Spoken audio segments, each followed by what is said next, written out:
questions today about Trump-friendly media owners not allowing dissenting points of view. Readers are calling out the Pittsburgh Post-Gazette for not printing the work of its award-winning left-leaning editorial cartoonist. For 25 years, Rob Rogers has sketched his view of the world. Lately, that's a lot of political jabs at President Trump. Here's one showing a ticket dispenser for pardons right outside the Oval Office. But this one you're looking at, and four others poking fun at or skewering President Trump, have been killed by management in just the last week or so. They've been on robrogers.com, not on the Pittsburgh Post-Gazette website or in the paper. Does the Pittsburgh Post-Gazette no longer allow cartoons that mock the President of the United States? Rob Rogers, the cartoonist at the center of this, joins me now live from Pittsburgh. Rob, thanks for joining us. Around Memorial Day, your bosses would not run your drawing that depicted President Trump laying a wreath on a tomb, reading truth, honor, and rule of law. Did anyone personally tell you why they wouldn't run the cartoon? No, they didn't. You'll have to ask the editor and the publisher, but I think it is sort of the thing that has been happening lately. And it's not that they won't run any Trump cartoons; they will. But there have been some that have been killed. Let's show another one. Another one is a rather pointed commentary on the Trump policy of separating the children of undocumented immigrants crossing the border from the parents. You see Trump snatching the child in silhouette and a caution sign.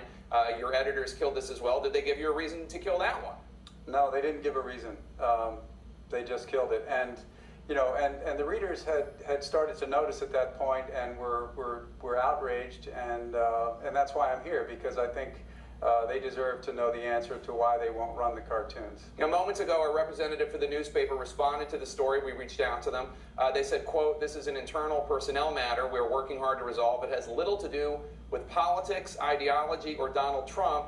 It has mostly to do with working together in the editing process." What's your response to that? Well, I can't really comment on the sort of the back and forth with management at the moment, but I have always been somebody who's worked alone and come up with my own ideas, and for 30 years that's been the process, and they've given me a lot of freedom. It doesn't mean that I don't work with editors, because I've had many editors over the years, and there's been a lot of good give and take.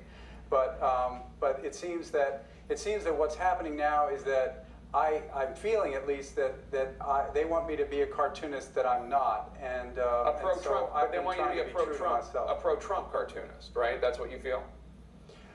Yes, I mean, in a way, or at least less negative to Trump. But it also applies to some other cartoons that kind of puzzled me as well. Yeah, like the FBI or race. We should point out that one of the killed cartoons mocked Roseanne. It was a Klan leader blaming his racism on Ambien. And earlier this week, the cartoon on the right side of the screen was published, making light of a trade war. And also, it's not unheard of to have cartoons killed every now and then. Maybe, what, 2 or 3 a year or something?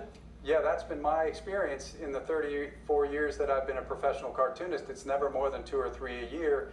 And unfortunately, since March, I've had 19 ideas or cartoons killed in that short period of time. And that's a lot. And that is directly corresponding to a change in personnel on the editorial pages.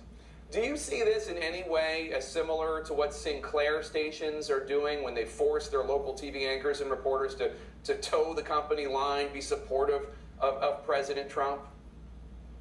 I mean, other people can kind of make that comparison. It does seem like that to me, but I can't really say.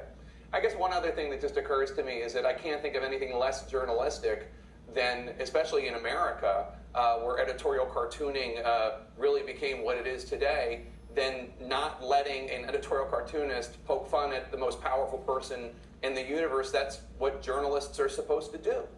Right, and to be honest, there's a saying that the newspaper is supposed to comfort the afflicted and afflict the comfortable, and there's no better affliction for the comfortable than a good editorial cartoon. And I've always been an independent voice, and I've always been somebody who comes up with my own ideas, and I'm not an illustrator. I'm not there to illustrate someone else's opinions. I'm there to draw my own.